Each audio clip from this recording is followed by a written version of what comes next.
Sir सिर्फ एक quick सी revision करना था सारे कॉन्सेप्ट्स की। असल में हमारी गुफ्तगू इस वीडियो में शुरू होगी जहां will go over the whole process, the whole I want to say pipeline, but I will just call it assembly line. The assembly line of instruction execution, जिसमें एक के बाद एक ऑपरेशन होता है, and then your whole instruction gets executed as a result, as a combined effect of those operations. Instruction आती है, decode होती है, एग्जीक्यूट होती है, राइट बैक होता है रजिस्टर्स में, मेमोरी में, and so on and so forth. तो उसको अब हम तफसील से देखने लगे हैं, and then will look at all of the instruction types that we have studied and map it on to those stages and see how the whole thing works. So Janab, this is your first look at the whole fetch, decode, execute. So you see your fetch, your decode, your execute, your memory and your write back phases, जिसको फिलहाल अभी आपको बहुत daunting लग रहे होंगे, बहुत ज़्यादा इतनी बड़ी सी डायग्राम है, जाहिर है मुश्किल ही होगी, लेकिन जब मैं आपको ये समझाऊंगा तो उसके बाद चंद स्लाइड्स के बाद आपको अंदाज़ा होगा कि this was actually pretty simple and pretty straight forward. यहाँ सबसे पहले जो एक कॉन्सेप्ट है, इस कॉन्सेप्ट को मैं ज़रा थोड़ा सा वक्त लगाकर एक्सप्लेन करना चाहूँगा, और वो कॉन्सेप्ट है द कॉन्सेप्ट ऑफ स्टेट। एक प्रोग्राम की स्टेट वो तमाम चीज़ों को कहा जाता है जिनकी करंट वैल्यूज़ उस प्रोग्राम के इस इंस्टेंट का स्नैपशॉट बन सकती हैं। अच्छा, अब इस बात का मैं आपको थोड़ा मतलब समझाता हूँ। आप फ़र्ज़ कीजिए, थोड़ी देर को आंखें बंद करके फ़र्ज़ करें कि जब आप सोते हैं रात को, तो आपके जैसे ही आप अपनी नींद में चले गए, आप सो गए, फ़र्ज़ करें कि दुनिया उसके बाद हम बंद कर देते हो। सो लपेट दिया सारा, मतलब आपका जो है जितनी रियलिटी है वो ख़त्म कर दी, अब आप एक ब्लैक स्पेस में तैर रहे हैं। This is for example the reality. आपको बस खाली दुनिया दिखाई जा रही थी। फ़र्ज़ करें को मेरे पास कोई 25-30 हज़ार एक्टर्स हैं जो सारे के सारी दुनिया आपकी सेटअप कर देते हैं बैक एंड पे, जिस तरह से वो फिल्म का सेट लगता है ना, आपका कमरा, आपका घर, जितनी जगह आप दिन में ट्रैवल करते हैं, वो सारा आपके लिए लगाया हुआ है हमने, सड़कें बनाई हुई हैं, सब कुछ किया हुआ है। And as soon as you go to sleep we just सब कुछ लपेट लपाट के हम साइड पे रख देते हैं, and you don't know, and then when you wake up you don't suspect anything, because everything that you believe around you is at the same place where you left it the last night. आपकी side table के ऊपर आपकी ऐनक, आपका mobile phone, आपका जो भी चीज़ें हैं, कोई किताब वगैरह, सब कुछ वहीं पड़ी हुई है जहाँ रखी थी। आपके कंप्यूटर पे वही आ रहा है जो आना चाहिए था, आपके मोबाइल पे वही मैसेजेस हैं जो कल रात को थे, आपके घर में वही चीज़ें आपके फ्रिज में रखी हुई हैं जो कल रखी हुई थी, आपकी आई डोंट नो, आपकी बाहर गाड़ी वहीं खड़ी हुई है जहाँ खड़ी हुई थी, या आपकी साइकिल वहीं खड़ी हुई है जहाँ खड़ी हुई थी, बाहर सड़कें वही हैं जहाँ होनी चाहिए थी, उनमें उतनी ही तब्दीली आई है जितनी पिछले 8-6 घंटे जितनी देर भी आप सोए हैं उतने में आनी चाहिए थी। ये सब कुछ को मैं आपकी स्टेट कह सकता हूँ। अगर मैं स्टेट को सेव कर दूं, यानी बिल्कुल वैसी स्नैपशॉट रख के फिर मैं बेशक आपके सोते ही सब कुछ ख़त्म कर दूं, as long as when you wake up everything is in the place where you put it and in the same form as it was when you went to sleep, you won't notice a difference. आपको नहीं पता लगेगा कि 8 घंटे तक हमने दुनिया ही बंद कर दी थी पावर कंजम्पशन कम करने के लिए, कि जी इतनी अब दुनिया आपके लिए क्या चलाएं, अब तो आप तो सो रहे हैं, आपको तो पता नहीं, आप तो चार्जिंग पे लगे हुए हैं, तो अब आपको आपके लिए क्या ज़रूरत है कि हम इतनी देर भी दुनिया ऑन रखें। This is what you do in video games by the way, कि you basically restore a checkpoint and you अब सब कुछ वैसा ही कर देते हैं जैसे उस लम्हे पर था। तो this is, think of it like that, कि your life is like a video game, a simulation, and we just pause the simulation or we run the simulation or we save the state of the simulation. ठीक है, अब ये बात समझ आ गई, तो अब आपके प्रोग्राम की भी कोई किसी तरह स्टेट हो सकती है। एक प्रोग्राम की स्टेट में हम y86 पर जिन चीज़ों को डाल रहे हैं उसमें प्रोग्राम काउंटर रजिस्टर है, यानी अगली इंस्ट्रक्शन कौन सी चलने वाली है। कंडीशन कोड्स हैं, यानी जो पिछली इंस्ट्रक्शन चली थी उसके अरिथमेटिक लॉजिक इंस्ट्रक्शन, उसके नतीजे में आपके फ्लैग्स पर क्या इम्पैक्ट हुआ था। आपकी रजिस्टर फाइल है, मीनिंग आपके 15 रजिस्टर्स, उनकी क्या वैल्यूज़ हैं। आपकी मेमोरीज़ हैं, यानी जहाँ जहाँ मेमोरी में जो कुछ रखा हुआ था वही पड़ा हुआ होना चाहिए, वही उसकी सारी वैल्यूज़, उसकी रीडिंग राइटिंग, उसका डेटा, उस आपकी इंस्ट्रक्शंस जहाँ जहाँ रखी हुई हैं। अब एज लॉन्ग एज ये सारी की सारी स्टेट ऐसे ही रहे, मैं आपके पूरे के पूरे प्रोग्राम को रोक कर इस सारी स्टेट को किसी जगह लिख कर आपके प्रोग्राम को मेमोरी से निकाल सकता हूँ और किसी और प्रोग्राम को चला सकता हूँ, और बाद में जब मर्जी में वापस आपके प्रोग्राम को लाऊं, इन सब चीज़ों को रिस्टोर करूं और आपके प्रोग्राम से कहूँ चल पड़ो, तो उसे पता भी नहीं लगेगा कि मुझे कभी मेमोरी से निकाला गया था। पिछले लेक्चर के आखिर में जो मैंने आपको मल्टीटास्किंग का, कंकरेंट एग्जीक्यूशन ऑफ प्रोग्राम्स की बात की थी ना, P1 P2 P3 three processes हैं और वो कंकरेंटली चल रहे हैं, एक को चलाया बंद कर दिया, दूसरे को चलाया बंद कर दिया, तीसरे को चलाया बंद कर दिया, पहले को चलाया बंद कर दिया। इसमें उन तीनों को नहीं पता होता कि उन्हें बंद किया जा रहा है। उन्हें लग रहा होता है कि प्रोसेसर है ही बस हमारे पास, डेडिकेटेड है, क्योंकि प्रोसेसर जब उनको मेमोरी से निकालता है, उनको बंद करता है, तो उनकी पूरी स्टेट सेव कर लेता है। और इस बेसिकली और फिर अगला जिसको लाता है उसकी पूरी स्टेट वापस लाकर पीसी वही कर देता है जो जिस वक्त उसे बंद किया था कंडीशन कोड्स, रजिस्टर फाइल की वैल्यूज़, मेमोरी की वैल्यूज़ बिल्कुल वैसा ही कर देता है जैसा कि जब उस प्रोग्राम को निकाला था तब उस वक्त सब कुछ था। So the program never feels a difference. P1 doesn't know कि कोई P2 P3 भी चल रहा है, P2 डजंट नो कि कोई P1 P3 भी चल रहा है। ठीक है, इसको स्टेट कहते हैं। स्टेट वो चीज़ है जो वो सब की सब चीज़ें हैं जिस तक मैं एक्सेस अपनी ले जा सकता हूँ, and the things that matter as long as those things are the same. For example देखें, अभी जो मैंने आपको मिसाल दी थी ना, आप सोएं और हम दुनिया को बंद कर दें। अब आप इस वक्त उठें और हम जाकर दुनिया में बहुत दूर, फर्ज करें मैं चांद की परली साइड के ऊपर किसी चीज़ को नहीं रिस्टोर करता, मैं चांद की परली साइड को रिस्टोर ही नहीं करता। आपको मालूम होगा ना कि चांद का ऑर्बिट इस तरह का है कि आप उसकी एक ही साइड हमेशा देखते हैं। फर्ज करें उसकी परली साइड मैंने बनाई हुई नहीं है, जब तक आपकी सैटेलाइट वहाँ पहली दफ़ा नहीं जाएगी तब तक you won't even notice if that side is there और नॉट, राइट। तो तब तक मुझे उसे बनाने की ज़रूरत ही नहीं है, तो वो आपकी स्टेट में शामिल नहीं है। ठीक है, यहाँ से इस वक्त करंटली अल्फा सेंटोरस पर क्या हो रहा है वो मेरी स्टेट में शामिल नहीं है, क्योंकि उसे मैं ऑब्जर्व करूंगा उतने 1000 ईयर्स के बाद जितने लाइट ईयर्स का फासला मेरे और उसके बीच में, राइट, यू अंडरस्टैंड। सो ये बेसिकली ये वो कॉन्सेप्ट है स्टेट का कि एक प्रोसेसर एक प्रोग्राम के लिए ऐसी चीज़ों को सेव करने की ज़रूरत नहीं है जिसकी उसे एक्सेस ही नहीं है, दूसरे प्रोग्राम की प्रोग्राम स्पेस के अंदर चीज़ों को ना, उसे आपका प्रोग्राम वहाँ कभी जा ही नहीं सकता, तो लिहाजा उन चीज़ों को ना मैं सेव करूँगा ना मैं उसको रिस्टोर करूँगा, वो आपकी स्टेट नहीं। तो मैंने थोड़ा सा वक्त लगाया स्टेट पर इसलिए कि आइंदा कभी ये कॉन्सेप्ट आपके काम आएगा, specially in the course of operating systems. आपको ये स्टेट का कॉन्सेप्ट बहुत काम आएगा जब आप कॉन्टेक्स्ट स्विचिंग पढ़ रहे होंगे, which is essentially taking one program out and bringing another program in, और उसको लाकर उसे ऑन किया और उसे लगा वो ये तो बिल्कुल वैसे ही कुछ, ये नहीं, उसे फर्क ही नहीं पता लगा, अभी मैं पिछली इंस्ट्रक्शन चला रहा था अब मैं अगली चला रहा हूँ। ठीक है, इसे स्टेट कहते हैं। अब हम देखते हैं इंस्ट्रक्शन फ्लो को। ये सब समझ लिया, अब इंस्ट्रक्शन फ्लो को देखते हैं। अच्छा, इंस्ट्रक्शन फ्लो को समझने के लिए आप ऐसे समझिए जिस तरह गाड़ियों की असेंबली लाइन होती है। आपने कभी देखी है गाड़ियों की असेंबली लाइन? अब तो पूरा रोबोट्स ही कर रहे होते हैं। So there is a car which probably begins with just a chassis, और उसके बाद वो अगले लेवल पर आती है। तो यहाँ कुछ लोग मौजूद हैं जो उस चेसी के अंदर जो है वो, फ़र्ज़ कीजिए मैं बड़ा आसान कर रहा हूँ, इसके ऊपर जो है ना वो इंजन लगा देते हैं। This is what I think of engines. अगले लेवल पर कुछ लोग हैं वो सिर्फ उस गाड़ी के अंदर जो है वो, लेट्स से यहाँ तस्वीर में व्हील्स नज़र आ रहे हैं तो व्हील्स लगा देते हैं, और अगले लेवल पर कुछ और होता है, अगले लेवल पर कुछ और होता है, and so on and so forth. So इससे क्या फ़ायदा होता है, यहाँ पर कोई शख्स है वो जो सिर्फ चेसी वेल्डिंग करता है, यहाँ कोई शख्स है जो इंजन फिट करता है, यहाँ कोई शख्स है जो पहिए लगाता है। हर स्टेज पर एक काम होता है, एंड इन दी एंड होता क्या है कि यहाँ से गाड़ी जो कि खाली पार्ट्स चले थे वो यहाँ पहुँचते पहुँचते इस असेंबली लाइन के एंड पर पहुँचते पहुँचते पूरी गाड़ी बन गई होती है। So the instruction was construct a car, here are the ingredients, and the outcome is a constructed car. But each stage of this assembly line just does one thing, एक काम कर रही होती है। इसी तरह से हम अपनी इंस्ट्रक्शंस को भी एग्जीक्यूट करते हैं। आपकी इंस्ट्रक्शन तो है move Q let's say AX BX, लेकिन इस पूरी चीज़ के अंदर इसको हम डिवाइड करते हैं छोटे छोटे हिस्सों में और हर स्टेप पर एक काम करते हैं। अब हम ज़रा उस असेंबली लाइन को समझते हैं। एट अ हाई लेवल सबसे पहला काम होता है इंस्ट्रक्शन को मेमोरी में से वहाँ से रीड करके लाना जहाँ पर वो मेमोरी में पड़ी हुई है, जिसको हम लिखा करेंगे यूं करके ना, मेमोरी के अंदर UPC लिख कर कहेंगे, वहाँ से उसको रीड करके ले आओ। सो मेमोरी में से इंस्ट्रक्शन को रीड करके लाओ, पहला काम। उसके बाद उसको सारी स्टेजेस में से गुजारो। वो स्टेजेस क्या होंगी, उसको डिकोड करना है कि इंस्ट्रक्शन है क्या, इस इंस्ट्रक्शन में कोई एडिशन सब्ट्रैक्शन होनी है वो करनी है, फिर उसके बाद वापस वैल्यूज रजिस्टर में रखनी है, मेमोरी में रखनी है, ये सब कुछ होगा, अभी देखते हैं। And then finally you update the program counter to now point to the next instruction, अगली इंस्ट्रक्शन की तरफ उसको पॉइंट करवा दें। अच्छा जी, अब हम ज़रा ये डायग्राम की तरफ आ जाते हैं और इसको अब समझने की कोशिश करते हैं कि सब कुछ कैसे हो रहा है। ये डायग्राम नीचे से ऊपर को चल रही है। सो सबसे पहला स्टेप जो है वो आपका यहाँ पर है, और दूसरा स्टेप यहाँ पर है, और तीसरा यहाँ पर है, और चौथा यहाँ पर है, और पांचवा यहाँ पर है, और छठा यहाँ पर है, और सातवां स्टेप यहाँ पर है। अब देखिए जी फर्स्ट स्टेप क्या कर रहा है। स्टेप 1 के ऊपर आपके प्रोग्राम काउंटर में एक एड्रेस है। ये एड्रेस पॉइंट कर रहा है कि इस वक्त इंस्ट्रक्शन लानी कहाँ से।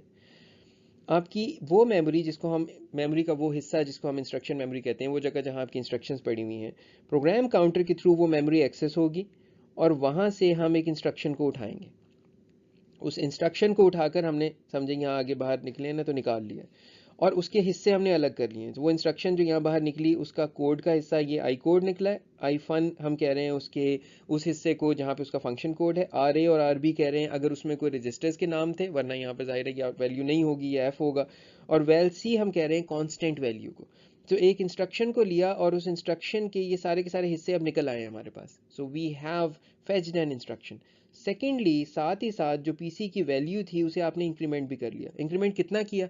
जितनी बड़ी ये इंस्ट्रक्शन थी, ये 2 बाइट की इंस्ट्रक्शन थी तो पीसी में 2 ऐड कर दिया, ये 8 बाइट की थी तो पीसी में 8 ऐड कर दिया, ये 1 बाइट की थी तो पीसी प्लस 1 कर दिया। तो अभी पीसी को चेंज नहीं किया, उसकी वैल्यू को इंक्रीमेंट करके उसको अब से बाद हम इस डिस्कशन में वैल पी कहा करेंगे। सो पीसी की वैल्यू को अपडेट किया, जितनी बड़ी इंस्ट्रक्शन थी उतना उसमें नंबर ऐड किया और उतनी बाइट्स ऐड करने के बाद now we have at this stage we have icode, ifun, R A, R B, val C and val P. ये निकल आए, ये फेच की स्टेज पूरी हो गई। Then you go on to the decode stage. Decode stage में हम ये करते हैं कि अब इन सारी चीज़ों को यूज़ करते हुए हम रजिस्टर फाइल के पास जाते हैं और उसको रीड कर लेते हैं। इसका क्या मतलब है? हमारे पास जो एड्रेसेस हैं सोर्स ए सोर्स बी, यानी एक वक्त में हम 2 रजिस्टर्स को रीड कर सकते हैं। सिमिलरली यहाँ पर हमने ये भी डिसाइड कर लिया कि डेस्ट ए और डेस्ट बी जिस वक्त हम कभी राइट करने के लिए आएंगे इस रजिस्टर फाइल के अंदर तो हम किन जगहों पर राइट कर सकते हैं। ठीक है, ये भी जो है ये यहाँ पर बस डिकोड ने ये तय किया है कि वो एड्रेसेस बनाकर रख लो, अपने पास पता होने चाहिए। एंड देन अगर आपके इसमें कोई रीडिंग इन्वॉल्व थी रजिस्टर्स की तो रजिस्टर्स की वैल्यू यहाँ पे निकाल ली। ये वो चीज़ है जिसको हम आर करके और आर में सोर्स ए सोर्स बी भेजा करेंगे, यहाँ पर इस ब्रैकेट के अंदर सोर्स ए सोर्स बी लिखा करेंगे और इसको इंडिकेट किया करेंगे कि हमने रजिस्टर फाइल रीड कर ली है और रीड करके जो यहाँ से आगे गुफ्तगू के अंदर जो वैल्यूज रीड हुई हैं उनको वैल ए और वैल बी कहा करेंगे। ठीक है, अच्छा जी। Then will move. अच्छा, यहाँ पर अब आपको कुछ लग रहा होगा कि यार ये भी 100% नहीं समझ आ रहा, आगे क्यों मूव कर रहे हैं? इसलिए कि इसके ऊपर आगे हमारे पास कोई 12-15 स्लाइड्स हैं, तो इस वजह से I am moving a little bit fast. जो नहीं समझ आ रहा वो गैप्स अभी फिल करते हैं। अभी समझे मैं ईंटें लगा रहा हूँ, उसके बाद मैंने इसके ऊपर आपका सीमेंट और प्लस्तर और सारा कुछ करना है। सो या wait for that.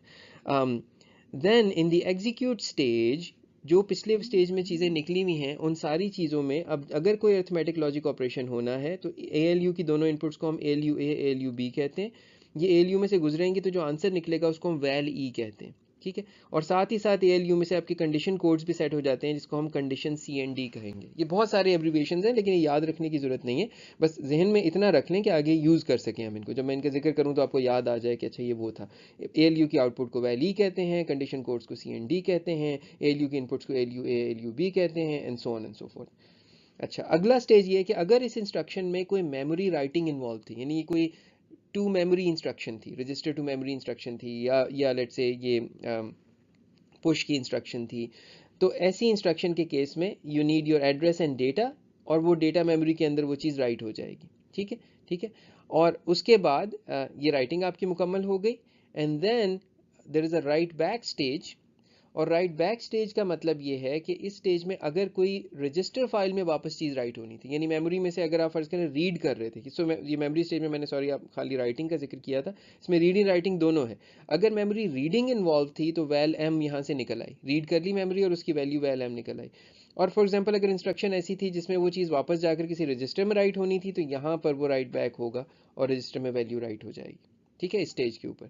So this is memory reading writing, this is register writing. So and then finally जब पूरी इंस्ट्रक्शन हो गई तो देन वो जो आपके पास वैल पी थी ना जो यहाँ बनाई थी उसको आपने पीसी के अंदर रख दिया और नया पीसी की वैल्यू के ऊपर जाकर आपने उसको चलाना शुरू कर दिया। So it goes from here, it continues here and then it comes back here and then the next instruction starts executing. तो quickly recapping, you fetch the instruction from the memory, you go to the register file और उसमें से जितनी भी values को read करने की ज़रूरत थी कर ली। उसके बाद you go to your arithmetic logic unit और उसमें अगर कोई ऑपरेशन होने थे कर लिए। Then you go to the memory, उसको रीड या राइट करना था कर लिया, and then you go to the write back stage, और उसके ऊपर अगर राइट बैक करना था रजिस्टर फाइल में तो कर दिया, and then you increment the PC. अब आपके जहन में सवाल आना चाहिए, हर इंस्ट्रक्शन में तो मेमोरी रीडिंग राइटिंग नहीं होती, बिल्कुल नहीं होती, तो इसका मतलब है कि ये स्टेज खाली होगी उसकी। अगर हर इंस्ट्रक्शन में तो रजिस्टर राइटिंग नहीं होती, बिल्कुल नहीं होती, तो उसके अंदर ये स्टेज खाली होगी। तो जो जो स्टेजेस यहाँ पे मिसिंग होंगी किसी इंस्ट्रक्शन में, उनमें हम कुछ नहीं कर रहे होंगे, उन्हें एम्प्टी छोड़ रहे होंगे, ठीक है। तो नीचे की असेंबली लाइन जो आपको सिखाई थी, और ये पूरी की पूरी इंस्ट्रक्शन की एग्जीक्यूशन का जो जो असेंबली लाइन है, होपफुली अभी आपको क्लियर हो गई होगी। अब हम गुफ्तगू को आगे बढ़ाते हैं, और अब हम देखते हैं कि किस तरह से एक एक करके इन स्टेजेस को समझने की हम कोशिश करते हैं।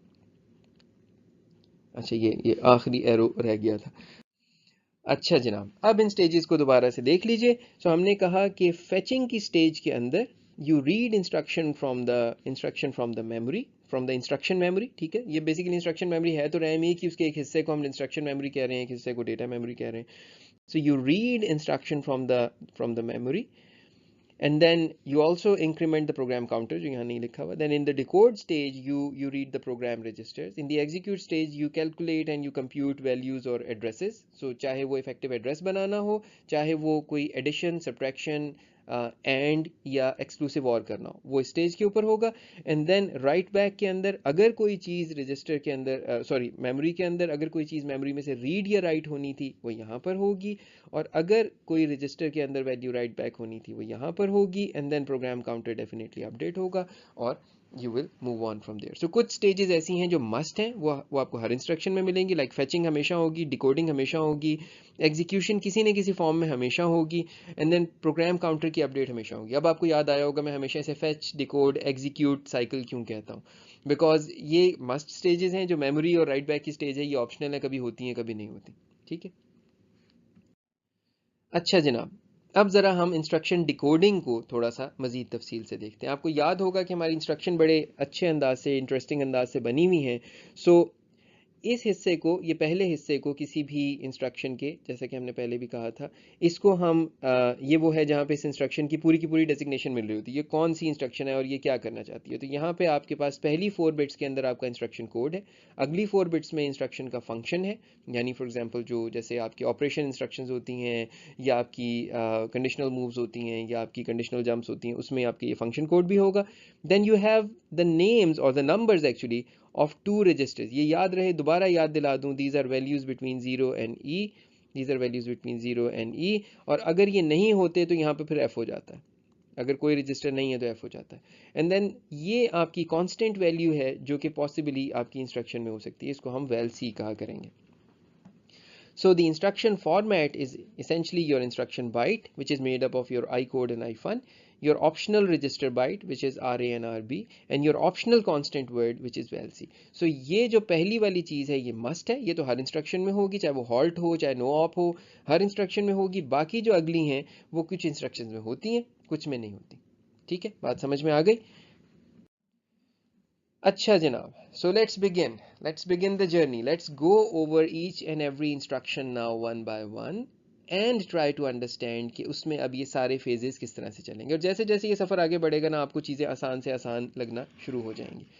अच्छा जी, अब हम सबसे पहले देख रहे हैं अरिथमेटिक लॉजिक ऑपरेशंस। अब आपको याद होगा इन ऑपरेशंस का जो हमारे पास इंस्ट्रक्शन कोड है वो 6 होता है, and then there is a function code जो कि बता रहा होता है कि अब 4 पॉसिबिलिटीज़ हैं, ऐड है, सब्ट्रैक्ट है, एंड है और एक्सक्लूसिव और है। तो फंक्शन की 4 वैल्यूज़ हो सकती हैं, ठीक है। और ये सारे ऑपरेशंस हमेशा रजिस्टर्स के ऊपर होते हैं। सो इसमें 2 रजिस्टर्स भी होते हैं। सो ये 2 बाइट की इंस्ट्रक्शन होती है, इंस्ट्रक्शन का साइज़ हमेशा इनका 2 बाइट होता है, और ये इस पहले वाले कोड से, आई कोड से पता लग जाता है कि ये 2 बाइट की इंस्ट्रक्शन है।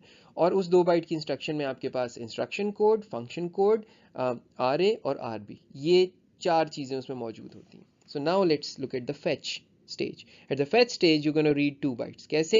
ये हम जब हार्डवेयर इंप्लीमेंट करेंगे तो हम देखेंगे कि हम वहीं पर देख लेते हैं कि इंस्ट्रक्शन कोड क्या है और उस पर डिसाइड करते हैं कि हमें कितनी चीज़ रीड करने की ज़रूरत है। 2 बाइट्स रीड की, इसी पॉइंट पर हम एक और काम भी करते हैं, क्योंकि 2 बाइट्स रीड की है ना, तो फैच के अंदर ही हम जो है ना वैल पी भी कैलकुलेट कर लेते हैं, यानी कि PC +2 की वैल्यू अपने पास रख लेते हैं यहाँ पर। ये अभी हम अगले स्लाइड में देखते हैं। Then in the decode stage you read the operand registers. Now अब आपको ये क्लियर हो गया है कि अब आपने ऑपरेशन करना है ऐड सब्ट्रैक्ट एंड या और का एंड या एक्सक्लूसिव और का इन दो रजिस्टर्स पर. तो इनकी जो भी वैल्यूज़ हैं हम रजिस्टर फाइल को रीड करेंगे और वो अपने पास वैल्यूज़ निकाल के रख लेंगे जिनके ऊपर ये ऑपरेशन होने हैं. ठीक है. इन the execute phase you perform the operation, ALU में से गुजारते हैं, ऐड सब्ट्रैक्ट एंड या एक्सक्लूसिव और हो जाता है और कंडीशनल कोड सेट हो जाते हैं. ठीक है. एंड देन आपकी मेमोरी फेज में कुछ नहीं है क्योंकि ये इंस्ट्रक्शंस मेमोरी को यूज़ नहीं करती. इनमें मस्ट है कि रजिस्टर टू रजिस्टर ही इंस्ट्रक्शंस है ये, इसी तरह हमने y86 को बनाया था. In the write back stage जाहिर है इसमें डेस्टिनेशन ये जो सेकंड वाला रजिस्टर है ये होता है, तो RB के अंदर राइट बैक होगी. जो आंसर कैलकुलेट हुआ है वैल ई जो बनी है ना पिछले, अब हम जो डायग्राम में देख रहे हैं, वैल ई को वापस लिखना है. ठीक है. And then you update your program counter. वो जो आपने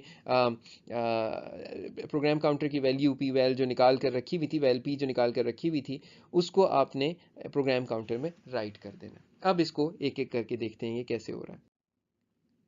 सो you have your operation op Q, quad word के ऊपर ऑपरेशन होना है. दो रजिस्टर्स के आपके पास नंबर आए हुए हैं यहाँ पर. ठीक है. Let's see the first step. In the fetch stage, let me remove this. In the fetch stage you fetch the instruction code and the function code from the memory using PC as the address.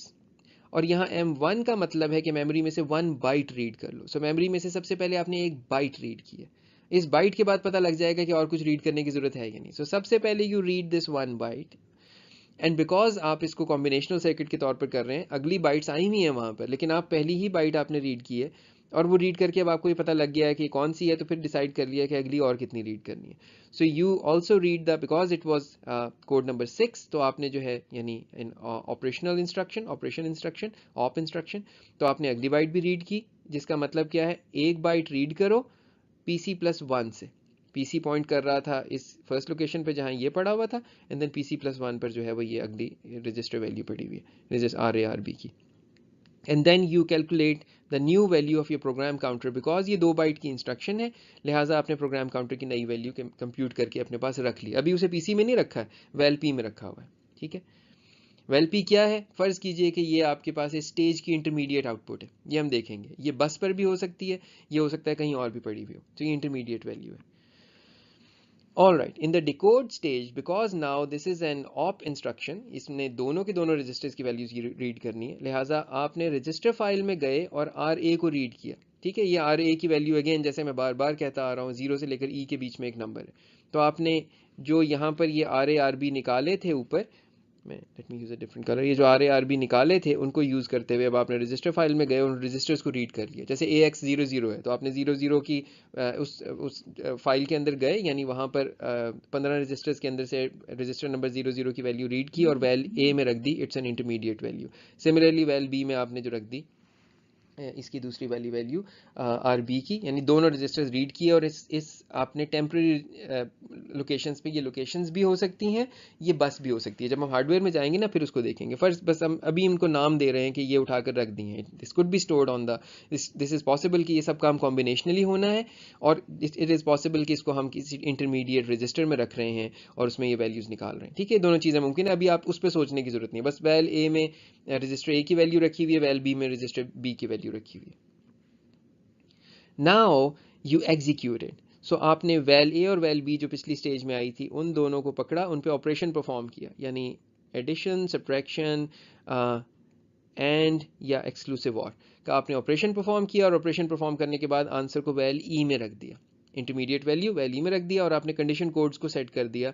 CND की जो values हैं वो set हो गई. ठीक है. ये execute हो गया. Now what we need to do, memory में तो कुछ नहीं राइट होना, तो लिहाजा ये खाली है. उससे अगले स्टेज में क्या है, write back to the register. तो RB में राइट होना है. ठीक है. RB रजिस्टर जो है, क्योंकि उसका एड्रेस ये खुद RB है, इसके अंदर राइटिंग होनी है, तो वो किस तरह से होगी, रजिस्टर फाइल में जाओ और RB के अंदर ये जो वैल E निकाली थी, जो आंसर निकाला था, वो इसमें रख दो. And then finally you update your program counter with the val P जो कि आपने यहाँ कैलकुलेट किया था, and then you are done, the instruction has been executed. तो एक तो वो गाड़ियों की असेंबली लाइन जहन में ले आए कि देखें हर स्टेप पर एक एक काम हुआ है. दूसरी चीज़ ये जहन में ले आए कि किस तरह से हर स्टेज के आगे कोई इंटरमीडिएट आउटपुट थी, वो अगली स्टेज में या अगली स्टेजेस के अंदर कहीं ना कहीं यूज़ हो रही थी। सो अगर मैं एक दफ़ा दोबारा रियली क्विकली इस बात के ऊपर से दोबारा से जाऊं, तो फेच के अंदर आपने जो है वो इंस्ट्रक्शन को जाकर उठाया है, उसके हिस्से किए हैं और प्रोग्राम काउंटर की नई वैल्यू निकाली है। डिकोड के अंदर आपने रजिस्टर फाइल को एक्सेस किया है और उसमें से जो जो वैल्यूज़ आनी थी वो निकाल ली हैं।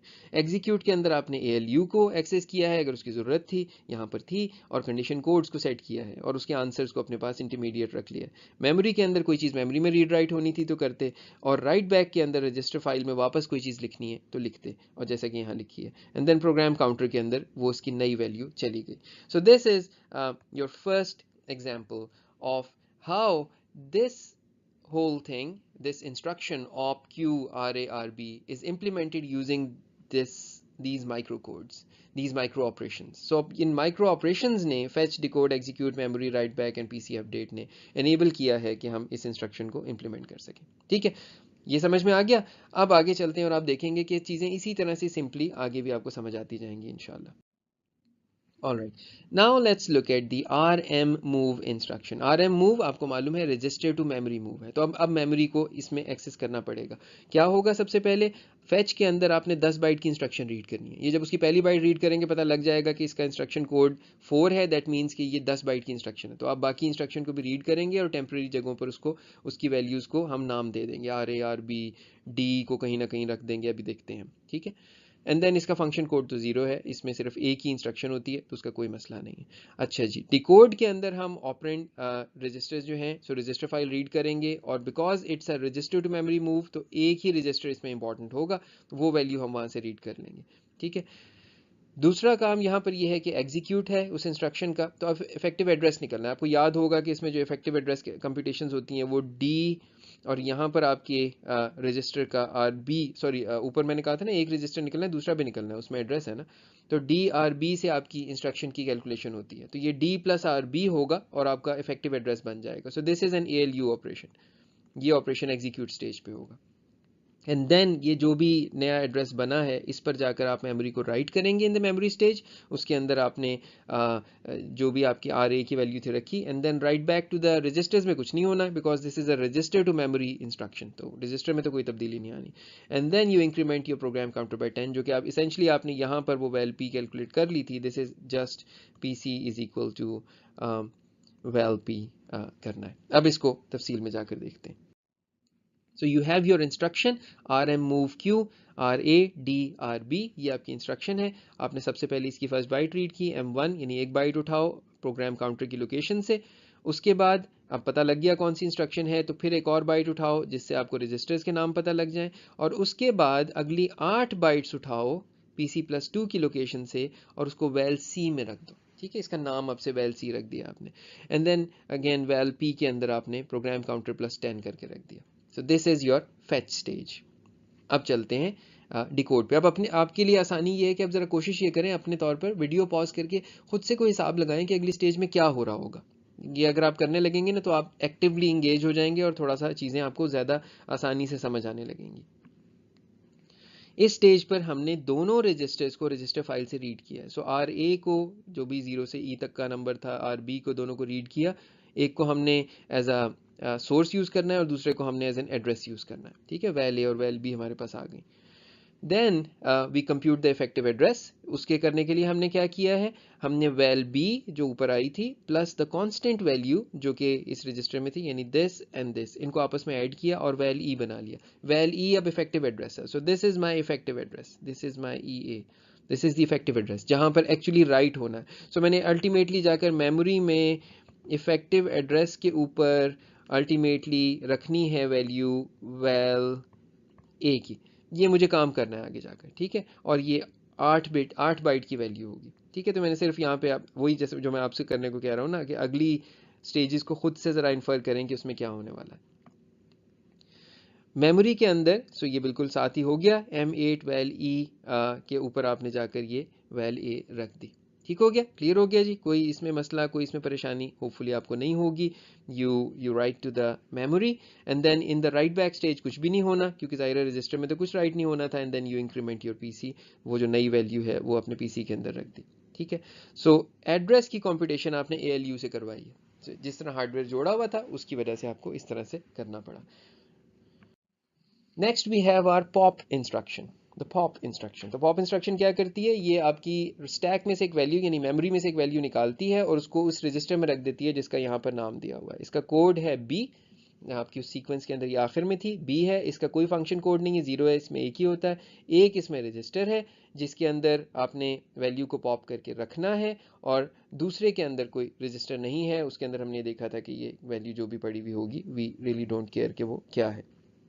ऑलराइट, फैच के अंदर आपने 2 बाइट रीड करनी है। मैं दोबारा नहीं दोहराऊंगा कि कैसे पता लग रहा है 2 बाइट्स हैं, अभी हम देख कर आए हैं। डिकोड के अंदर आप स्टैक पॉइंटर को रीड करेंगे। अब ये याद रहे पॉप में कि इंटेल के ऊपर वी हैव आपका जो स्टैक है वो डिक्रीमेंटिंग स्टैक है, यानी पुश करते हुए आप डिक्रीमेंट करते हैं, पॉप करते हुए इंक्रीमेंट करते हैं। और the stack pointer points as, यानी SP RSP points at the last filled location. तो इसका मतलब है कि हमें करना क्या है, हमें करना ये है कि एसपी जहां पॉइंट कर रहा है, आरएसपी जहां पॉइंट कर रहा है, वहां से मेमोरी रीड करनी है और वो इस रजिस्टर आरए में रखनी है। और उसके बाद इस मेमोरी जो हमारा स्टैक पॉइंटर है उसको इंक्रीमेंट बाय 8 भी करना है। So it's like a post increment करना है, पहले उस जगह को रीड करें और बाद में इंक्रीमेंट करें। करेंगे कि हम 7 से इंक्रीमेंट करके अपने पास रख लेंगे, जैसे हम पीसी को नहीं रख लेते, वैल पी बनाकर यहाँ पे रख लेते हैं। तो हम देखेंगे कि हम यहाँ पर ना एग्जीक्यूट के अंदर स्टैक पॉइंटर को इंक्रीमेंट करके अपने पास रख लेंगे, उसको वापस राइट बैक जो करेंगे वो देखते हैं अभी जाकर कब होगा, वो राइट बैक स्टेज में होगा। मेमोरी के अंदर आपने ओल्ड स्टैक पॉइंटर जहां पॉइंट कर रहा था उस जगह पर आपने जाकर रीड किया, ठीक है। ओल्ड स्टैक पॉइंटर क्या मतलब है, क्योंकि स्टैक पॉइंटर की 2 वैल्यूज अब बन गई ना, एक वो है जो उसकी इस इंस्ट्रक्शन शुरू होने से पहले है, एक वो है जो आपने यहाँ निकाल ली है जो अभी आपने स्टैक पॉइंटर में रखी नहीं। ये अगली स्टेज, अगली स्लाइड पे जाके क्लियर होता है।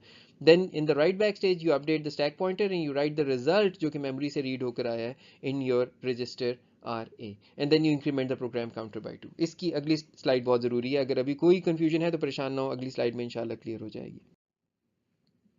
ऑल राइट जी, so this is your instruction pop Q R A, यानी इस इंस्ट्रक्शन का जो मानी है ये दोबारा मैं आपको वाजे कर दूं। पॉप क्यू आर ए की इंस्ट्रक्शन फ़र्ज़ करें ये 8 बाइट की मेमोरी में डायरेक्टली इंडिकेट कर रहा हूँ मैं, यहाँ पर 1 बाइट की नहीं कर रहा। सो आपका stack pointer R S P कहीं पॉइंट कर रहा है इस वक्त, यहाँ वो वैल्यू पड़ी हुई है जो पॉप होनी है, ठीक है। और जब ये पॉप हो जाएगी तो फिर आर एस पी को पॉप हो जाने के बाद अगली लोकेशन यानी आर एस पी को यहाँ पर यानी +8 करना है, ठीक है। ये हमारा ऑपरेशन है। सो इस चीज़ को जो मैंने हाईलाइट की हुई है, ये वाली चीज़ ये जानी है किसमें, आर ए रजिस्टर के अंदर। सो ये इस रजिस्टर के अंदर राइट होनी है इसेंशली। अब आपको जब नोटेशन आ ही गई है तो मैं क्यों ना सही नोटेशन यूज़ कर लूँ, बिल्कुल।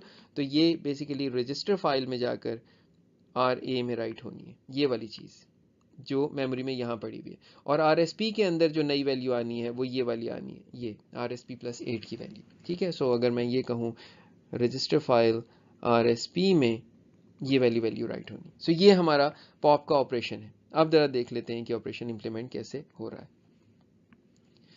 फैच के अंदर आपने बिल्कुल उसी तरह जैसे इससे पहले करते हैं, let me basically remove some more things from here. So fetch वैसे ही होगा जैसे फैच पहले होता है कि आपने आई कोड और आई फन को निकाला 1 बाइट रीड की मेमोरी में से, फिर दोबारा 1 बाइट रीड की, आपके पास रजिस्टर्स आ गए, ठीक है। एक ही रजिस्टर उनमें से इंपॉर्टेंट है, और उसके बाद आपने पीसी की नई वैल्यू कैलकुलेट करके रख दी। नाउ अगला स्टेज, खुद से पहले सोचें क्या होगा। अब डिकोड स्टेज में रजिस्टर फाइल रीड होनी है, तो रजिस्टर फाइल के अंदर आपने क्या किया, वैल ए और वैल बी दोनों में आर एस पी की वैल्यू निकाल ली।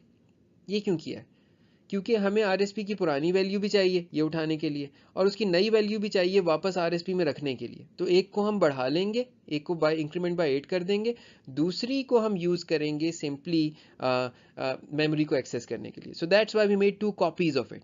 सो वैल ए वैल बी में हमने आरएसपी रजिस्टर की 2 कॉपीज बना ली, रजिस्टर फाइल रीड की और आरएसपी रजिस्टर की 2 कॉपीज हमने बना ली, एक वैल ए में पड़ी हुई, एक वैल बी में पड़ी हुई, ठीक है। अब देखिए जरा, अब यही तो मैं कहता हूँ एलिगेंस, इन चीज़ों की ब्यूटी जो है ना वो ये है कि जब and when you write this codes yourself you will feel such accomplishment कि आपने कितना अमेजिंग काम किया।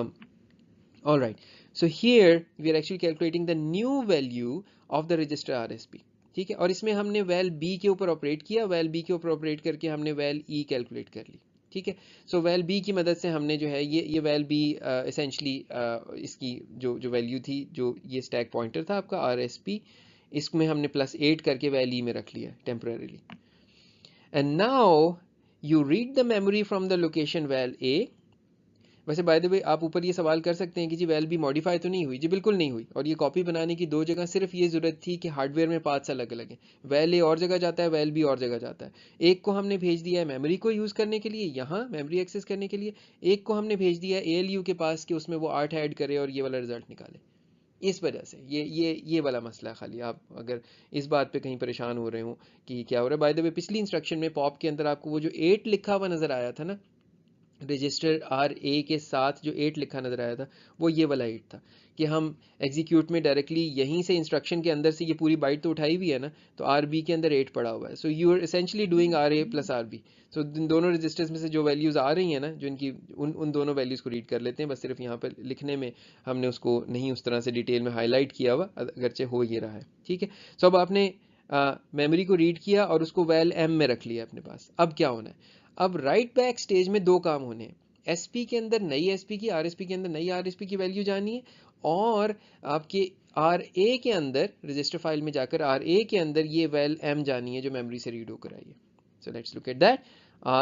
RSP योर वैल E, यानी बेसिकली आपने रजिस्टर फाइल में जाकर कहा कि SP की नई वैल्यू ये है। सो SP यहाँ मूव हो गया, और आपके RA के अंदर रजिस्टर फाइल में जाकर आपने ये जो वैल्यू रीड की है, यानी ये जो एड्रेस था, ये जो भी चीज़ थी, सॉरी, जो भी 8 बाइट की जो वैल्यू थी आपके स्टैक के अंदर, वो आपने उठाकर यहाँ रख दी। And then you increment your PC as always, and you are done. तो अगर कोई चीज़ कंफ्यूजिंग लग रही हो तो अपने तौर पर कोशिश करें, उस स्लाइड पर रुकें, थोड़ा सा वक्त लगाएं, होपफुली आपको सारी चीज़ क्लियर हो जाएगी। इसीलिए मैंने कहा था कि ये स्लाइड थोड़ी सिमुलेशन के ऊपर ये वाला लेक्चर है कि जो चीज़ें आप पहले सीख कर आए हैं वो सब इसमें यूज़ होनी है। तो अगर वहाँ कहीं कॉन्सेप्ट कच्चे थे तो यहाँ आपको थोड़ी सी मुश्किल हो सकती है। तो अगर कहीं ऐसी कन्फ्यूजन आ रही हो, पीछे जाएँ, वापस जाकर दोबारा से याद कर लें कि जी पॉप कैसे बना हुआ था, पुश कैसे बना हुआ था, ताकि वो आपके जहन में कोई कन्फ्यूजन आप आगे लेकर ना चल रहे हो। फाइनली हम उस इंस्ट्रक्शन पे पहुंच गए जिसका जिक्र मैं शुरू में करके लाया था ना, कि जिसके अंदर ALU में से एक चीज़ पास करनी पड़ेगी। ये वो इंस्ट्रक्शन है। अभी देखते हैं कि वो मामला आएगा क्यों, लेकिन यहाँ पे वैल E तक आपने वैल A को पहुंचाना होगा, जिसके लिए ALU बीच में से पास थ्रू करना पड़ेगा। अभी देखते हैं क्यों कैसे हो रहा है। ऑल राइट जी, so this is your conditional move instruction. आपको याद होगा कि कंडीशनल मूव इंस्ट्रक्शन की आपके पास फर्दर सब टाइप्स हैं, जिसमें अनकंडीशनल मूव भी है 0-0 फंक्शन कोड के साथ, और बाकी कंडीशनल मूव्स हैं जो कि डिफरेंट कंडीशन कोड्स चेक करती हैं और फिर मूव करती हैं अगर कंडीशन फुलफिल हो रही हो। ठीक है, फेचिंग उसी तरह है। आपने 2 बाइट्स इसके अंदर रीड की हैं, ये 2 बाइट की इंस्ट्रक्शन है। ठीक है, और इसके अंदर in the decode stage you read the operand registers. जाहिर है आपके पास ये 2 रजिस्टर्स हैं जिनको आपने कुछ करना है यहाँ पर, लेकिन अब आप ये ज़रा गौर कर लीजिए कि इनमें से एक रजिस्टर की वैल्यू रीड करने की कोई ज़रूरत नहीं है, दूसरे की वैल्यू रीड करने की ज़रूरत है, because it's a move, it's going to move from one register to the other register. तो दोनों की वैल्यूज़ हमें नहीं चाहिए, वैल्यू हमें सिर्फ एक की चाहिए, हमें सिर्फ सोर्स की वैल्यू चाहिए, A की वैल्यू चाहिए। ठीक है, जो B जिसमें मूव करना है उसकी हमें वैल्यू नहीं चाहिए, उसकी वैल्यू तो ओवरराइट हो जानी है। ठीक है, तो वो हम क्या करेंगे, A को गुजारेंगे ALU में से इस स्टेज के ऊपर, A को गुजारेंगे ALU में से रजिस्टर A की वैल्यू को, और फिर राइट बैक स्टेज में जाकर B में लिख देंगे। ये बस वो छोटी सी चीज़ होगी जहाँ पे एक थोड़ा सा जो इसमें कैच था जो मैंने पहले से क्लियर कर दिया था। अब यहाँ हम पहले कंडीशन देखेंगे। अगर कंडीशन फुलफिल नहीं हो रही तो डेस्टिनेशन रजिस्टर को हम F पे सेट कर देंगे। ये क्यों? इसका मतलब है कि अगर कंडीशन फुलफिल नहीं हो रही तो कुछ नहीं लिखना, फिर RB में कुछ नहीं लिखना आपने। दैट मीन्स कि फिर हम ये कहेंगे अच्छा पर रजिस्टर F में जाके लिख दो, रजिस्टर F तो है ही नहीं। तो जब भी कभी हमने ये कहना होता है ना कि किसी ऐसे यानी कोई काम नहीं करना होता, किसी रजिस्टर को नहीं यूज़ करना होता, तो हम, आपको याद होगा 0 से लेकर E तक तो रजिस्टर्स लगे हुए, F नहीं है तो F लिख देते हैं। इससे हमारा मतलब ये होता है कि अब हमने कुछ नहीं करना, we want no operation on that register. ठीक है, ऑन अ रजिस्टर। ठीक है, मेमोरी यहाँ पे यूज़ होती नहीं इस इंस्ट्रक्शंस में। अपडेट रजिस्टर या नहीं करना जो कि F से इंडिकेट होगा, and then update your program counter. अब मैं सीधा इसके डिटेल्स पे आता हूँ जहाँ जाकर चीज़ें हम तफसील में देखें। अच्छा जी, कंडीशनल मूव इंस्ट्रक्शन है। अब पहले अपने तौर पर कैलकुलेट करें किस तरह से इसकी फेच स्टेज चलेगी। तो आपने कैलकुलेट किया, आपने देखा पहले एक बाइट रीड की, फिर एक और बाइट रीड की, आपके पास RA RB दोनों के एड्रेसेस आ गए, आपके पास आई कोड और आई फन आ गया, और आपने अपनी नई वैल्यू ऑफ प्रोग्राम काउंटर निकाल के रख ली। अब डिकोड में क्या होगा खुद से सोचें। अब रजिस्टर फाइल रीड होनी है, So you read your register file and you read the value of register A, but you put a 0 in the val B. अब क्या हो रहा है, ये जरा अगली उस पे जाके क्लियर होता है। यहां पर आपने कहा है val E is equal to val B plus val A, val B तो 0 है, तो essentially this means val e is equal to val a, val e is equal to val a। तो फिर ये करने की जरूरत क्या थी, जिसको हम कह रहे हैं pass val a through the ALU, because val a से val e तक पहुंचने का कोई तरीका नहीं है except for passing it through the ALU, hardware लगा हुआ इस तरह से, लिहाजा val a को val e में रखना है। और val e में रखने की जरूरत क्यों है, क्योंकि val e वो चीज़ है जिसने वापस जाकर राइट बैक स्टेज में या इस केस में यस राइट बैक स्टेज के अंदर जिस वैल्यू ने राइट होना है रजिस्टर के अंदर, तो वैल ए से वैल ई तक पहुंचाना ज़रूरी था। अब उस पहुंचाने के लिए हमने अक्लमंदी क्या की, हमने ये अक्लमंदी ये की कि हमने यहाँ पर कह दिया कि वैल बी को 0 कर दो। दैट मीन्स ए प्लस 0 जो भी वैल्यू रीड होकर आई थी इस रजिस्टर में से प्लस 0 वो वही रहा और उसने वो वैल ई के अंदर चला गया। तो ये होपफुली अब आपके लिए कंफ्यूजिंग नहीं होगा, this is just because hardware इस तरह से लगा हुआ है। ठीक है, वैल ई जो आपका है, सो अगर आपको याद हो val A val B and this is your ALU, ये दोनों इसमें जाते हैं और यहाँ वैल ई बनती है।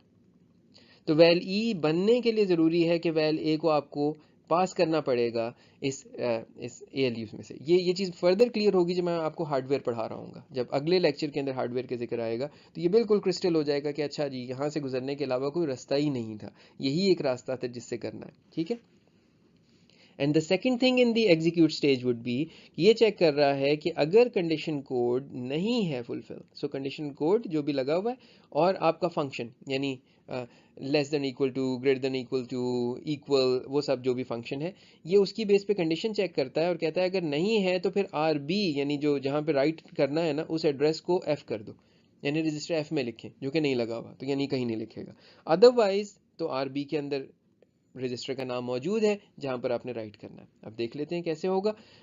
सो हम मेमोरी स्टेज में कुछ नहीं करते, and then in the write back stage you go to RRB and you write this val E. सो ये जो वैल ई आपने यहाँ बनाई थी ये अब रजिस्टर फाइल में जाके RB की लोकेशन पे लिखी जा रही है। अब दो पॉसिबिलिटीज़ हैं, अगर कंडीशन फुलफिल हुई थी तो ये RB की सही वैल्यू है, यानी ये उस रजिस्टर में वैल्यू राइट हो जाएगी। अगर फॉर एग्जांपल ये कंडीशन मीट नहीं हुई थी देन यहाँ पे F पड़ा हुआ है, मीनिंग कि ये कुछ भी राइट नहीं होगा, इस स्टेज में कुछ भी नहीं करेगा because it's a conditional move. ठीक है, and if it's an unconditional move by the वे, वो आपको याद होगा अनकंडीशनल मूव को भी हम इसी में डील करते हैं। If it's an unconditional move तो फिर इसी स्टेज के ऊपर हमेशा ये चीज़ फेल होगी, यानी ये वाली कंडीशन हमेशा फेल होगी और कभी भी RB के अंदर F नहीं आएगा। क्लियर हो गया जनाब? आई होप कि this is clear and I hope कि दिस इज स्ट्रेट फॉरवर्ड। सिर्फ यहाँ पर दो स्केच थे इस स्लाइड में, एक कि रजिस्टर में F क्यों, रजिस्टर के एड्रेस की जगह F क्यों रखा, ये उस सूरत में रखा जब रजिस्टर मॉडिफाई नहीं होना, और दूसरा हमने यहाँ पर वैल बी की वैल्यू 0 क्यों की और वैल ए की वैल्यू वैल ए क्यों रखी, क्योंकि हमने वैल ई के थ्रू हम सिर्फ पहुँच सकते थे रजिस्टर में राइट करने के लिए, रजिस्टर फाइल में राइट करने के लिए, इस वजह से हमें ये करना पड़ा। अच्छा जनाब, now let's look at the jump instructions. यहाँ से आगे की जो इंस्ट्रक्शंस हैं उसमें एक बात बड़ी इंटरेस्टिंग जो बदल जाएगी वो ये है कि यहाँ से आगे की इंस्ट्रक्शंस में जो आपका डेस्टिनेशन होता है रजिस्टर, वो खुद प्रोग्राम काउंटर होता है, क्योंकि जंप या कॉल या रेड की इंस्ट्रक्शंस जो हैं ये प्रोग्राम काउंटर को मॉडिफाई करती हैं। सो you have your jump instruction, so here you have your jump instruction, so its code is 7, it has subtypes जो कि different conditions हैं, condition codes हैं इसके, and then you have your 8 byte long destination जहां पर आपने jump करनी है। ठीक है, अब इसमें दो possibilities हैं, एक है fall through, एक है target पे जाना। fall through का क्या मतलब है कि condition fulfill नहीं हुई, अगर कंडीशन फ्लैग्स इस कंडीशन के हिसाब से सेट नहीं हुए हुए तो पीसी अपने नॉर्मल तरीके से एग्जीक्यूट करेगा, PC is equal to val P होगा। और अगर आपके कंडीशन फुलफिल हो जाती है तो जो भी टारगेट एड्रेस आपने यहाँ पर दिया है जो कि आपकी वैल सी में आएगा वो पीसी के अंदर ले जाना पड़ेगा, वो आपको पीसी के अंदर ले जाना पड़ेगा, आपकी वैल सी ले जानी पड़ेगी। ठीक है, ये क्लियर हो गया? जंप का मान ही सिर्फ इतना। अब ज़रा देख लेते हैं क्या है।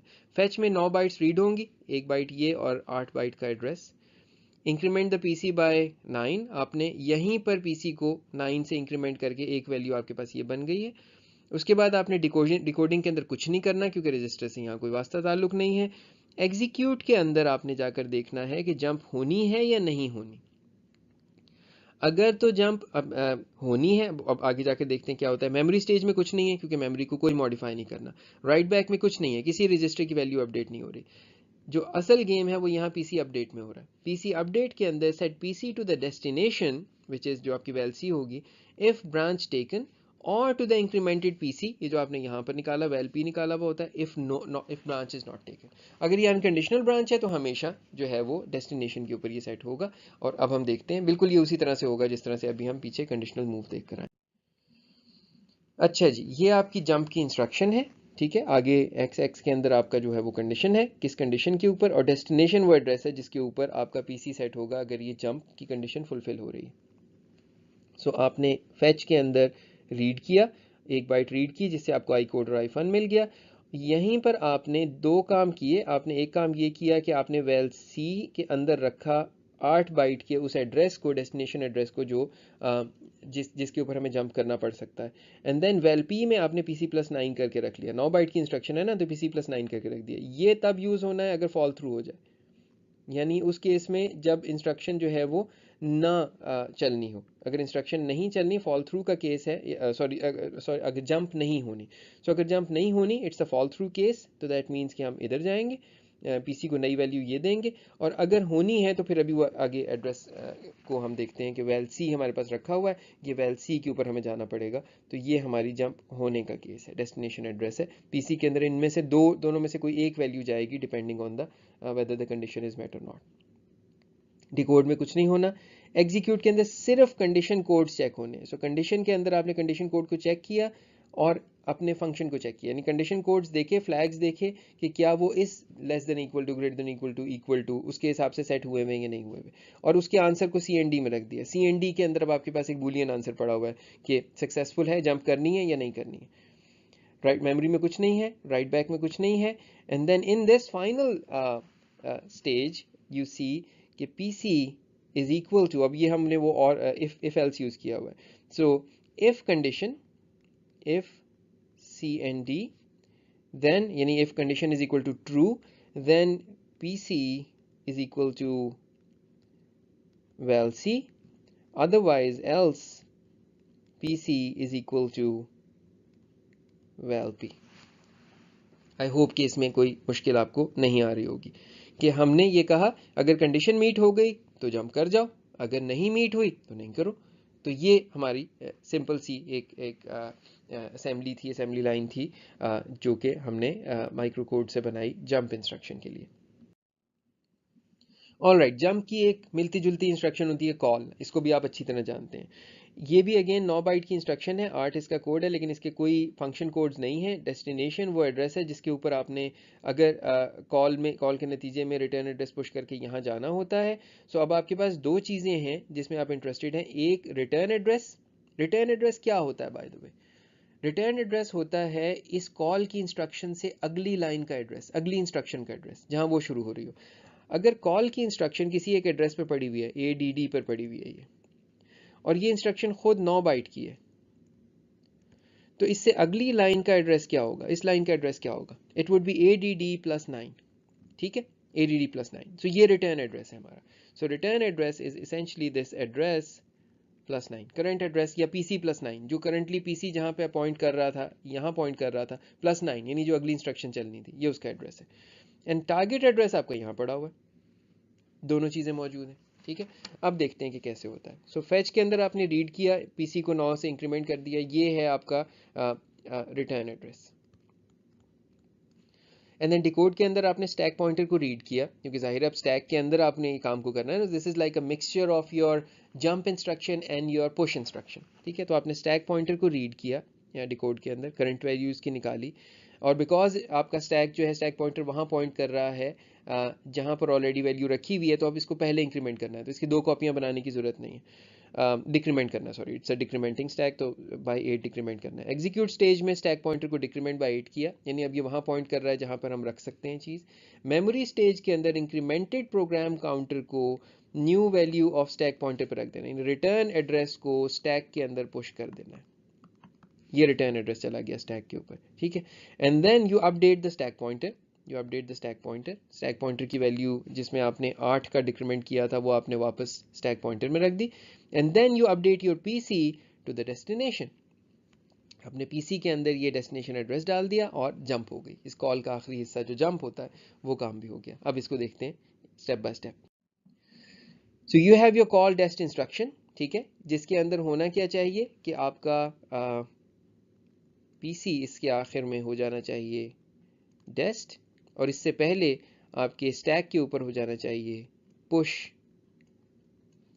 पीसी +9। ये आपके दो काम होने चाहिए, पुश पीसी +9 जो current value of PC, and then you update the PC to dest. ये काम अगली हिस्सा जो इस इंस्ट्रक्शन का है वो आपको करके दिखाएगा। सो फैच के अंदर आपने रीड किया इंस्ट्रक्शन को, वेल सी के अंदर आपका एड्रेस आ गया जिस पे जंप होनी है अल्टीमेटली। सो ये आपका डेस्टिनेशन एड्रेस है, this is your dest, and val P के अंदर आपका ये रिटर्न एड्रेस बन गया। See how things come together so nicely. In your decode instruction, you just get the value of the stack pointer. Stack pointer की current value आपने उठाई, उस वैल्यू को आपने डिक्रीमेंट बाय 8 किया, यानी -8 में ऐड कर दिया उसको। सो अब stack pointer is now pointing to the correct address. So initially वो, क्योंकि आपका स्टैक जो है, सो मेरे मेमोरीज इधर बढ़ रही हैं, सो मेरा स्टैक जहाँ पॉइंट कर रहा होता है, स्टैक पॉइंटर वो कर रहा होता है लास्ट फील्ड लोकेशन पे। मुझे उसको पहले ऊपर लाया, मैं यहाँ पर लेकर आया, और अब मैं रेडी हूँ यहाँ पे रिटर्न एड्रेस रखने के लिए, ठीक है। ये अब देख लेते हैं। So in the memory stage you find कि आप मेमोरी में जाकर वेल पी रख देते हैं। वेल पी में क्या था हमारे पास, return address. So you push the return address, ये पुशिंग का काम हो गया। एंड देन स्टैक पॉइंटर की जो ये नई वैल्यू बनी थी, ये वाली जो इसकी नई वैल्यू बनी थी, राइट बैक स्टेज में जाकर ये वैल ई के अंदर निकली थी, इसको आपने रख दिया। सो डिक्रीमेंट बाय 8 होने के बाद जो इसकी वैल्यू थी वो इसमें रख दी। And now in the final stage you'll basically go to the new address. So PC is equal to val C, which was the destination. So you jump to the destination. इनमें से अगर कहीं आपको लगे ना कि थोड़ा सा स्पीड ज़्यादा है, उस पर रुक जाएं स्लाइड पे। अब आपके पास नॉलेज सारा है, अब आप सिर्फ बस ये देखना चाह रहे हैं कि एक्चुअली इस हार्डवेयर के हिसाब से काम कैसे हो रहा है। एंड दिस इज लाइक, अगर आप, आई होप कि आपको ये मुश्किल नहीं लग रहा होगा। This is fairly straight forward at this point. अच्छा जी, रेट इंस्ट्रक्शन। रेट इंस्ट्रक्शन क्या करती है? रेट इंस्ट्रक्शन स्टैक में से एक वैल्यू को पॉप करती है और पीसी को वहां पर पॉइंट करा देती है, ठीक है। So it's a 1 byte instruction, 9 इसका कोड होता है, और ये आपका रिटर्न एड्रेस है जो कि आपने मेमोरी से उठाना होता है, ठीक है। सो 1 बाइट मेमोरी से रीड की, स्टैक पॉइंटर रीड किया। अब यहाँ पे बिल्कुल वही वाला काम है जो अभी हम पॉप में देख कर आए थे, क्योंकि ये अगेन इंक्रीमेंट करना है, 2 कॉपियाँ बनानी पड़ेंगी। So increment the stack pointer by 8, उसके पुराने एड्रेस को यानी दूसरी कॉपी को यूज़ करते हुए हम मेमोरी को एक्सेस करेंगे। अब स्टैक पॉइंटर को अपडेट करेंगे +8 करके, और फिर पीसी को रिटर्न एड्रेस के ऊपर सेट कर देंगे। पीसी के अंदर रिटर्न एड्रेस की वैल्यू रख देंगे जो कि हम मेमोरी में से रीड करके लाए हैं, जो हम इस पॉइंट पर रीड करके लाए हैं, ठीक है जी। अब इसको करके देख लेते हैं। सो ये रेट है हमारा, और ये हमने इसको मेमोरी से रीड किया, it's a single byte instruction.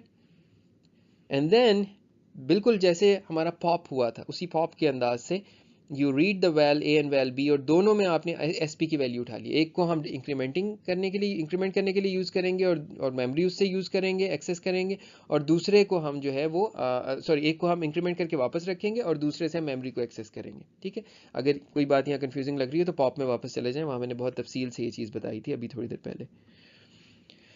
So you increment the value of your stack pointer and you store it in val e, ठीक है। And then in the memory stage जो आप original value of the stack pointer थी उसकी मदद से आप return address उठा कर लाए और आपने वैल एम के अंदर रख दिया। ये आपका रिटर्न एड्रेस है जो अल्टीमेटली पीसी में जाना है। एंड देन आपने एसपी के अंदर वो नई वैल्यू ऑफ एसपी यानी SP is equal to SP plus 8 कर दिया। And then finally your PC is equal to val M, आप रिटर्न एड्रेस के ऊपर जंप कर गए। So this is quickly your ret instruction.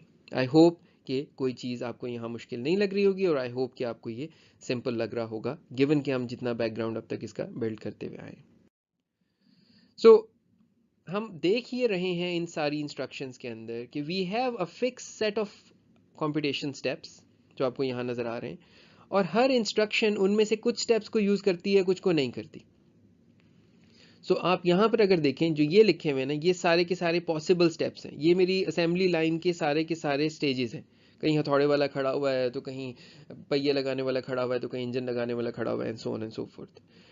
इनमें से हर इंस्ट्रक्शन अपने एतबार से कुछ को यूज करती है और कुछ को स्किप कर देती है। ये आपको स्किप्ड नजर आ रहे हैं, जिनकी जरूरत नहीं है उनको स्किप कर दिया, उनको बीच में से निकाल दिया कि जी मुझे इनकी जरूरत नहीं है, इस इंस्ट्रक्शन को, इस पर्टिकुलर काम की जरूरत नहीं है, तो उनको हमने बीच में से निकाल दिया। एंड नाउ लेट्स सी कि फॉर एग्जांपल आपकी ऑप की जो इंस्ट्रक्शन थी, ऑप की इंस्ट्रक्शन क्या करती है? ऑप की इंस्ट्रक्शन आपके इस स्टेज को यूज करती है जहां पे फर्स्ट बाइट रीड होती है, सेकंड बाइट रीड होने को करती है, लेकिन कोई इसमें कांस्टेंट नहीं है, लिहाजा नहीं रीड करती। देन पीसी की वैल्यू को इंक्रीमेंट करती है, देन दोनों रजिस्टर्स को रीड करती है, देन वैल ई क्रिएट करती है जो कि दोनों रजिस्टर्स से रीड हुई हुई वैल्यूज की मदद से बनेगा हमेशा। इट्स अ हार्डवेयर ऑपरेशन, अब तक आपको होपफुली समझ आ गया होगा। देन कंडीशन कोड्स को रीड करती है, इस वाले स्टेप में कभी जरूरत होती है कभी नहीं होती। And then val M memory की वैल्यू या रीड होती है या राइट होती है इस पॉइंट के ऊपर। इस ऑपरेशन को जरूरत नहीं है इसकी, ऑप को, एंड एक्सक्लूसिव और ऐड या सब्ट्रैक्ट को। एंड देन आपका डेस्टिनेशन ई और डेस्टिनेशन एम का काम आता है, यानी राइट बैक होती है आपके दो रजिस्टर्स के अंदर राइट बैक हो सकती है एक वक्त में। तो यहाँ पर खाली एक होनी है क्योंकि इट्स एन ऑपरेशन, तो इसका डेस्टिनेशन सिंगल है। अगर दो डेस्टिनेशन होते इस चीज़ के तो दो राइट्स होती हैं इसके अंदर, जो हम पहले देख कर आए। And then your PC is incremented. So all instructions follow the same general pattern. They differ in what gets computed on each step. क्या कंप्यूट होना है ये फर्क है सिर्फ। स्टेजेस फिक्स हो गई हैं, हार्डवेयर के अंदर चीज़ें पक्की हो गई। अब ये है कि सिर्फ हर इंस्ट्रक्शन में फ़र्क इतना है कि कौन सी वाली चीज़ यूज़ करनी है और कौन सी वाली चीज़ यूज़ नहीं करनी। फॉर एग्जाम्पल एक और कॉल को देख लीजिए, अगेन स्टेजेस वही हैं, स्टेजेस में कोई तब्दीली नहीं है, बिल्कुल वही सेम सारी की सारी स्टेजेस हैं। अब कॉल की इंस्ट्रक्शन इनमें से कुछ को यूज़ करती है, कुछ को यूज़ नहीं करती। सो कॉल की इंस्ट्रक्शन इसको यूज़ करती है, लेकिन इसमें कोई रजिस्टर्स नहीं है, ये नहीं यूज़ करती। इसमें वैल सी होती है, जिस एड्रेस पे जंप करना होता है आपने कॉल जहाँ पर जानी होती है। इसमें रिटर्न एड्रेस का कंप्यूटेशन होती है। इसके अंदर आपका एक रजिस्टर को रीड करने की कोई ज़रूरत नहीं होती, लेकिन दूसरे रजिस्टर को रीड करने की ज़रूरत होती है क्योंकि आपने स्टैक को यूज़ करना है। देन स्टैक की नई वैल्यू बनती है, लेकिन कंडीशन कोड्स का यहाँ कोई ताल्लुक नहीं है बिकॉज कॉल कंडीशनल नहीं होती है हमारे पास y86 के अंदर। एंड देन वैल एम के अंदर जो है हम रिटर्न एड्रेस को स्टोर करते हैं और यहाँ पर हम एसपी की नई वैल्यू बनाते हैं और यहाँ पे हम एक्चुअल जंप कर जाते हैं। There is no second destination जहाँ पे आपका रजिस्टर राइट होना हो। सो आई होप कि इन इंस्ट्रक्शन से अब आपको ये चीज़ समझ में आ गई होगी कि जो हमारी ये इंस्ट्रक्शन के एग्जीक्यूशन के जो स्टेप्स हैं ये सेम है। हर इंस्ट्रक्शन ने बस डिसाइड करना है कि मुझे किस किस की ज़रूरत है, इसकी ज़रूरत है, इसकी ज़रूरत है, इसकी ज़रूरत है, इसकी ज़रूरत नहीं है, इसकी ज़रूरत नहीं है, इसकी ज़रूरत है, इसकी ज़रूरत है, इसकी ज़रूरत नहीं है, इसकी ज़रूरत नहीं है, इसकी ज़रूरत है, इसकी है, इसकी नहीं है, इसकी है। एंड देन डिसाइड करना है कि हर स्टेज के ऊपर मैंने करना क्या है, यानी मैंने उसके ऊपर किस किस वैल्यूज़ को वैल ए वैल बी और सब कुछ बनाना है। So it's like the stages one after the other, it's like the stages. और फर्स्ट स्टेज के बाद, जैसे कि हम बिल्कुल शुरू की डायग्राम में देख के आए थे, फर्स्ट स्टेज के बाद आपकी ये टेम्परेरी वैल्यूज जो हैं वो सेटअप हो चुकी होती हैं। एंड देन सेकेंड स्टेज के बाद आपकी ये टेम्परेरी वैल्यूज सेटअप हो चुकी होती हैं अगर ये यूज़ हो रही हो, और थर्ड स्टेज के बाद आपकी ये टेम्परेरी वैल्यूज सेटअप हो गई होती हैं अगर यूज़ हो रही हो। एंड देन थर्ड स्टेज, आखिरी मेमोरी स्टेज के बाद आपकी ये वैल्यू, और राइट बैक स्टेज के बाद आपकी ये values, and then final stage के बाद आपकी ये वैल्यू सेटअप हो गई होती है। So this is like going from one stage to the next and setting up intermediate values until you get your final answer. I hope now this is clear to you, और आई hope कि आप इस चीज़ के लिए ready हैं कि हम इसका हार्डवेयर देख सकें। Before moving on to that which would be our next lecture, this is just a quick recap कि हमारे पास हर स्टेज के ऊपर जो कंप्यूटेड वैल्यूज़ हैं, ये अभी हम पीछे देख कर आए हैं, लेकिन मैं एक दफ़ा पर यहाँ से भी रिकैप कर दूँ। फैच के आखिर में ये सारी वैल्यूज़ सेटअप हो चुकी होती हैं, डिकोड के आखिर में ये वैल्यूज सेटअप हो चुकी होती हैं, एग्जीक्यूट के आखिर में ये निकल आई होती हैं, और मेमोरी के आखिर में ये वैल्यूज सेटअप हो चुकी होती हैं। Now will take all of this and in the next lecture will actually develop the hardware to in order to implement this operation, जिसमें एक स्टेज होती है, दूसरी स्टेज होती है, तीसरी होती है। So you have your fetch, you have your decode, you have your execute, you have your memory, you have your write back, and then you have your PC increment stage. ठीक है जी, all set. I hope कि आपको चीज़ें समझ आ रही होंगी, I hope you're excited about it, और इंशाल्लाह मिलते हैं अगले लेक्चर में।